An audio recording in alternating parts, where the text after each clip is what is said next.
नमस्कार प्रिय दर्शकों, हाजिर हूं मैं चंद्र राहु युति प्रभाव इस कार्यक्रम के आखिरी भाग को लेकर के। जन्म कुंडली के प्रत्येक भाव में चंद्रमा और राहु की युति से किस तरह का प्रभाव उत्पन्न होगा, इस विषय पर हमारी चर्चा जारी है। अब तक हमने लग्न से लेकर नवम भाव पर्यंत इनमें से किसी भी भाव में चंद्रमा और राहु की युति हो तो कैसा प्रभाव जातक को देखने को मिलेगा, इसकी हमने बृहद चर्चा की। अब बारी है दसम भाव, एकादश और द्वादश भाव की। प्रिय दर्शकों, ज्योतिष शास्त्र में चंद्रमा को मन की संज्ञा दी गई है और जब ये चंद्रमा राहु के साथ युति में हो तो निसंदेह जातक को मानसिक रूप से अशांत करने वाले होते हैं।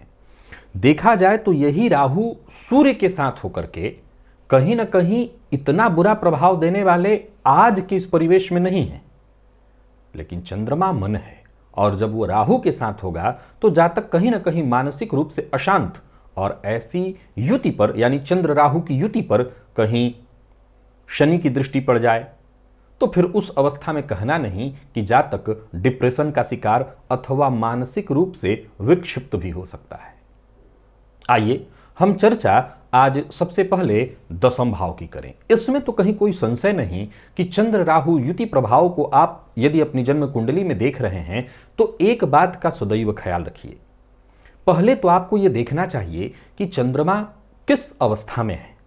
चंद्रमा को ज्योतिष शास्त्र में पक्ष बल के हिसाब से देखा जाता है। आपकी कुंडली में चंद्रमा के पास कितना बल है, किस पक्ष के हैं चंद्रमा, किस तिथि के हैं चंद्रमा, इसको अवश्य देखिए। दूसरा, चंद्रमा की गति बहुत तीव्र है, अतः अगर राहु थोड़े आगे भी हों, अर्थात आपकी जन्म कुंडली में चंद्रमा 10 अंश पर हैं और राहु उनसे 10 या 12 अंश 15 अंश आगे भी हैं, तब भी यह ग्रहण का प्रभाव माना जाएगा, क्योंकि चंद्रमा की गति इतनी तीव्र है कि शाम होते होते वो राहु के बेहद करीब पहुंच जाएंगे।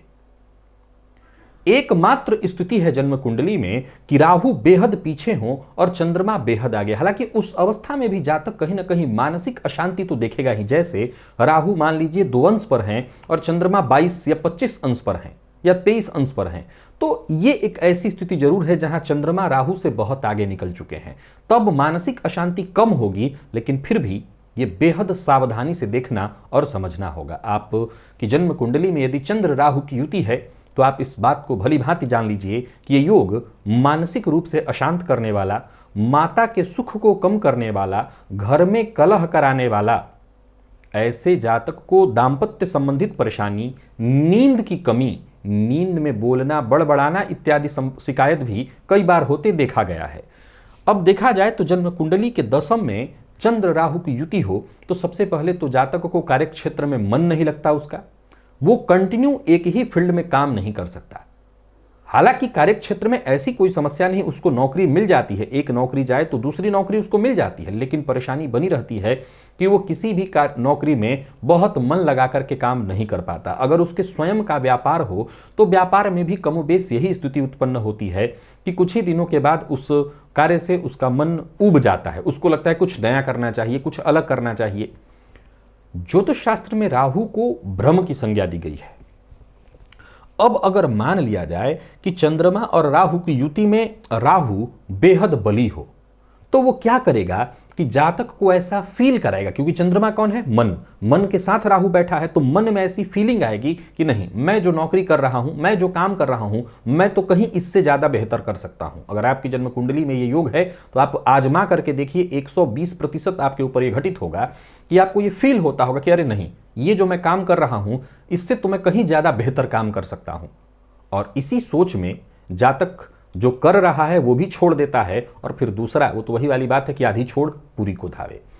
चंद्र राहु की युति जन्म कुंडली के दसम में हो तो जातक कड़वी वाणी बोलने वाला, जातक माता पिता का कई बार निरादर अपमान करने वाला, बॉस के साथ उसका संबंध कई बार ठीक नहीं हो पाएगा, कार्य क्षेत्र में उसके साथ राजनीति होगी, भ्रम का ऐसा जातक शिकार होगा, सुनी सुनाई बात पर बहुत जल्दी विश्वास कर लेगा और इसके चलते भी धोखा होगा, लोग इसका इस्तेमाल भी करेंगे।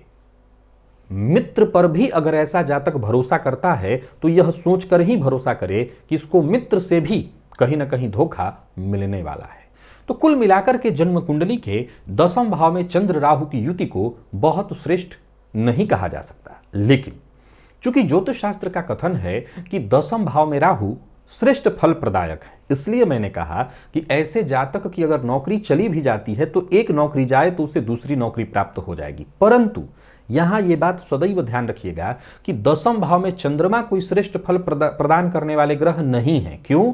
क्योंकि जन्म कुंडली के 4th भाव में चंद्रमा दिग्बली होते हैं, तो 10वें में दिग्बल से सर्वथा विहीन। फलस्वरूप ऐसा जातक जिसकी जन्म कुंडली में चंद्रमा राहु के साथ 10वें में है, उन्हें कहीं ना कहीं मानसिक अशांति, कार्यक्षेत्र में परेशानी, कार्यक्षेत्र में टिक न पाना, बॉस के साथ मतभेद या मनभेद, मन उसका अशांत लगातार बना रहता है।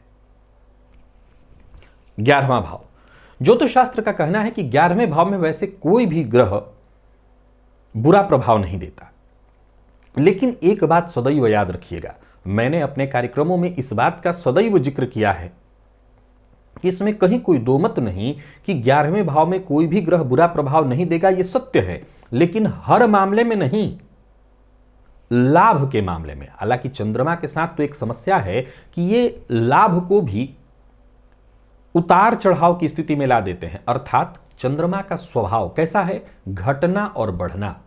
तो जब ये लाभ भाव में होते हैं तो लाभ की भी स्थिति ऐसी ही होने लगती है, यानी इस महीने में बहुत अच्छी इनकम तो अगले महीने में कम। अब ये बात किसी नौकरी पेशा व्यक्ति पर लागू तो हो नहीं सकती, व्यापारी पर ही लागू होगी। लेकिन हां, वो लोग जिनकी ऊपरी आय हो, नौकरी में है लेकिन ऊपरी इनकम उनकी होती है, तो उसमें वो देखेंगे कि लगातार वो फ्लैक्चुएट हो रहा है, एक जैसी स्थिति नहीं आ रही है, घट और बढ़ रहा है। लाभ भाव में चंद्र राहु की युति हो तो सबसे पहले प्रारंभिक दौर से हम प्रारंभ करते हैं। ऐसा जातक दिमागी होगा, बुद्धि वाला होगा, लेकिन पढ़ाई में मन नहीं लगाएगा। मैंने जैसा कहा, मैं बाल्यकाल से इस बात को पहले विचार हम करते हैं कि शिक्षा के दौर में है तो वो पढ़ाई में मन नहीं लगाएगा। निसंदेह उसकी समझ बहुत तीव्र होगी, वो एक साथ कई विषयों को पढ़ सकता और समझ सकता है, लेकिन वो सदैव पढ़ाई से भागेगा। शॉर्टकट में ही उसे विश्वास होगा कि कम से कम मेहनत में कैसे उसको लाभ मिल जाए। तो पहली परेशानी शिक्षा जगत में आई। इसके बावजूद मैंने ऐसे जातकों को नंबर लाते या परीक्षा को पास करते देखा है, परंतु जैसा मैं कहता हूं कि एक हो गया परीक्षा पास करना और एक होता है पढ़ना। पढ़ने नहीं देता यहां पर राहु का यह संबंध, क्योंकि केतु पंचम में होते हैं तो पढ़ाई नहीं होगी, और चंद्रमा भी हैं तो पढ़ाई में ऐसा जातक लगातार निरंतर वाली स्थिति नहीं बना पाता, कहीं ना कहीं उसमें बाधा विघ्न उत्पन्न होता ही है, जिसके चलते उसकी पढ़ाई बाधित हो जाती है। तो शिक्षा के दृष्टिकोण से चंद्र राहु की ये युति बाधा उत्पन्न करने वाली है। अब इसके बाद पढ़ाई के क्रम से थोड़ा ऊपर प्रेम के क्षेत्र में आ जाते हैं। ऐसा जातक दूसरों की बातों में आएगा, कुछ मामलों में भावुक भी होगा, कुछ मामलों में सुनी सुनाई बातों पर विश्वास भी करेगा। फलस्वरूप इसका प्रेम बहुत ज्यादा दृढ़ नहीं होगा।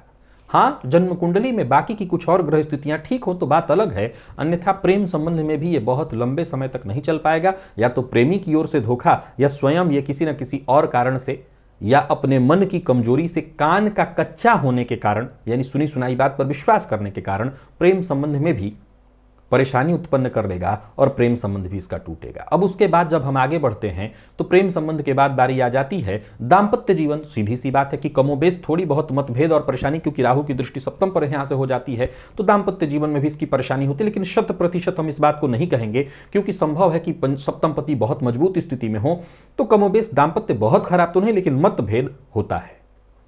अब बारी आती है धनागमन की। तो धनागमन के मामले में सदैव परेशानी इस जातक के जीवन काल में बनी रहती है। जैसा मैंने कहा, निरंतरता नहीं रहती है।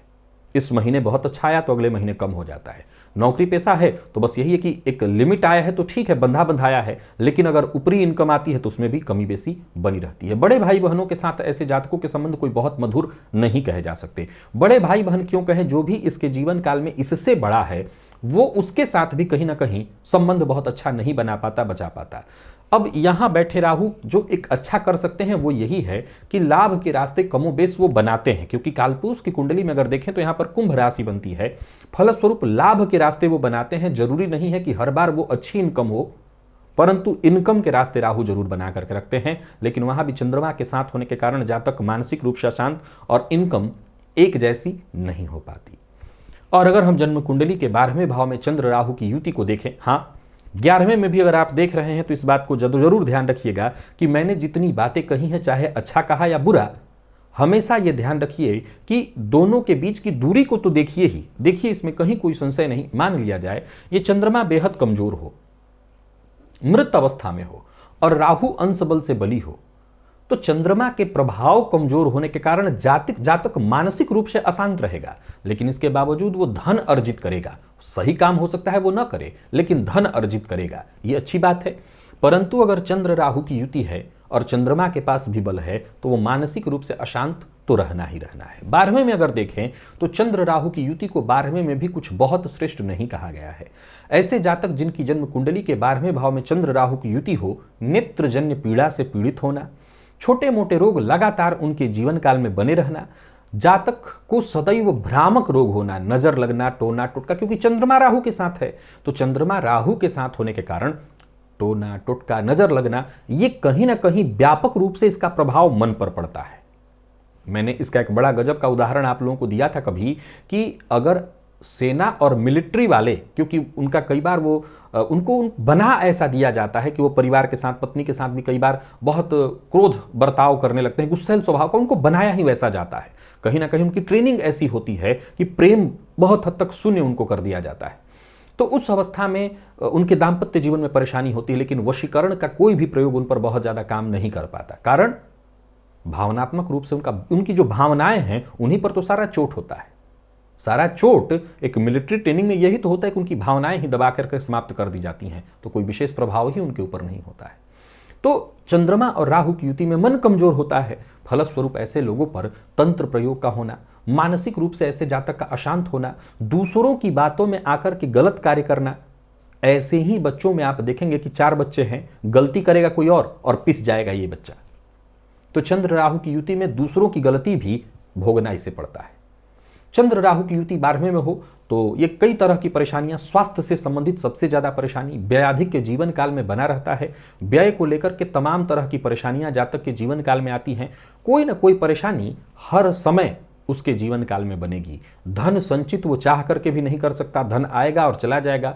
कोर्ट कचहरी की स्थिति भी जन्म कुंडली की बाकी स्थिति कमजोर हो अथवा 12वें का स्वामी पीड़ित हो तो उस अवस्था में कोर्ट कचहरी की स्थिति भी जातक के जीवन काल में बनी रहती है।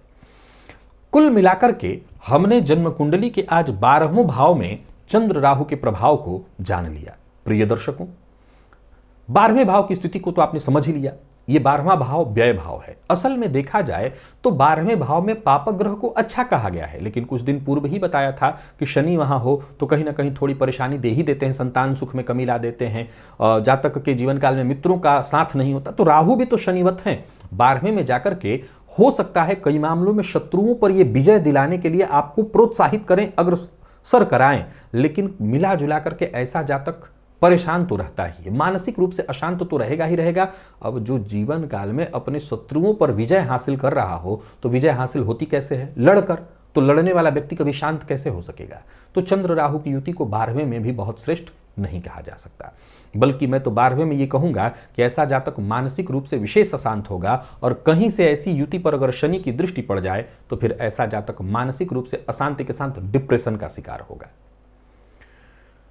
डिग्री आपको अवश्य देख लेना होगा, चंद्रमा की डिग्री कितनी है, राहु की डिग्री कितनी है। पक्ष बल के हिसाब से भी आपको यह जरूर देख लेना चाहिए कि चंद्रमा किस पक्ष के हैं और चंद्रमा के पास कितना बल है।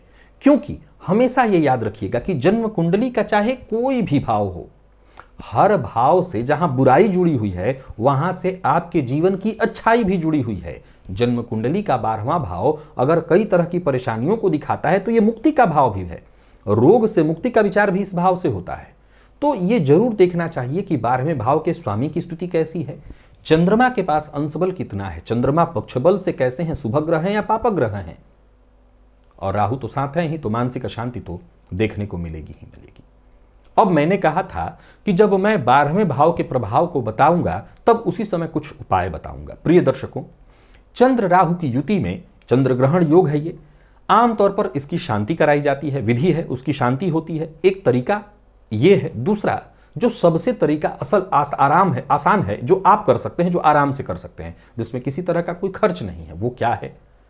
तो प्रत्येक सोमवार को शिव मंदिर में आपको जाना, शिवलिंग पर दूध और काले तिल का मिश्रण चढ़ाना और प्रदोष का व्रत करना, और आप एक बार अपने से जब भी कभी मौका मिले, जैसे नाग पंचमी इत्यादि आए, तो एक चांदी का नाग नागिन का जोड़ा बना करके और शिव मंदिर पर शिवलिंग पर जाकर के अर्पित करिए। इससे भी आपको इस युति से बहुत हद तक लाभ मिलेगा। और प्रयास ये करिए कि पूर्णिमा का आप व्रत कर सकें।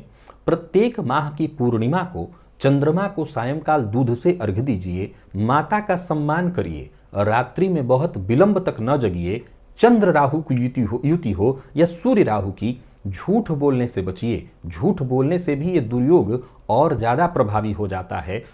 सीधी सी बात है, जब मैं पंचम भाव की बात बता रहा था यहां से, तो क्या बताया था मैंने कि ऐसा जातक शॉर्टकट सदैव ढूंढना चाहेगा। तो राहु का काम ही है व्यक्ति को उत्साहित, प्रोत्साहित करते हैं झूठ बोलने के लिए। जरा सोच के देखिए कि एक बार आपने झूठ बोला और आपका झूठ इतना कमाल का काम करेगा कि आप स्वयं आश्चर्यचकित हो जाएंगे कि मैंने गजब का सबको मूर्ख बनाया। असल में आपने मूर्ख बनाया या नहीं, ये तो बात की बात है, लेकिन राहु ने आपके अंदर ये गुण भर दिया, आपने भ्रम तो पैदा कर दिया, लेकिन ये बात सदैव चलती नहीं रहेगी। कभी ना कभी आप फंसेंगे, बदनाम होंगे, आपकी छवि खराब होगी। तो चंद्र राहु की युति हो या सूर्य राहु की, सूर्य राहु की युति हो तो छवि खराब होती है, चंद्र राहु की युति हो तो जातक मानसिक रूप से बेहद अशांत हो जाता है। तो ये जो गिनती के मैंने उपाय बताए हैं, आप इन सभी उपायों का सहारा लेना शुरू करिए और इससे आपको राहत मिल जाएगी और चंद्र राहु युति से संबंधित जो भी तकलीफ परेशानी आपके जीवन काल में है, उससे आप मुक्त हो जाएंगे। अब हमने सूर्य और चंद्रमा के प्रभाव को जान लिया। अब अगले सप्ताह से मैं मंगल के प्रभाव को राहु के साथ जोड़ करके आपको बताऊंगा कि मंगल और राहु की युति हो तो वो किस तरह से आपको, यानी अंगारक योग, वो आपको किस तरह से प्रभावित करती है। आज के लिए बस इतना, इजाजत दीजिए, पुनः मुलाकात होगी। तब तक के लिए नमस्कार।